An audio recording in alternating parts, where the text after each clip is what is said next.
在約翰福音5章中，我們看到畢士大池，池水每次動盪都是天使下來攪動的預兆。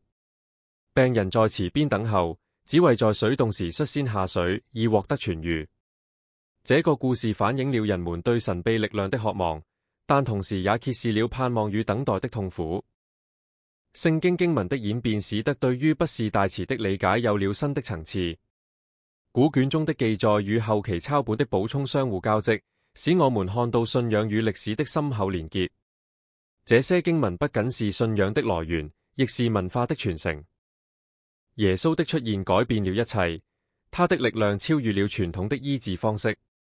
在畢士大池，病人的等待與期望被耶穌的醫治所取代。信仰不僅僅是一種期待，更是一種對於奇蹟發生的堅定信念。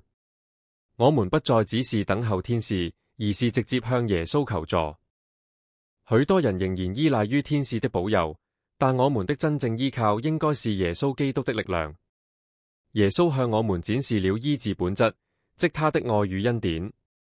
我們在祈禱中不僅是呼求平安，更是尋求靈魂的復甦，讓我們的心靈得以重新得力。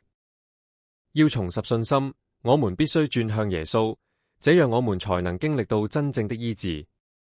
無論我們的困境多麼艱難，耶穌的出現讓我們知道，他能用超過我們想象的方式來改變我們的生命。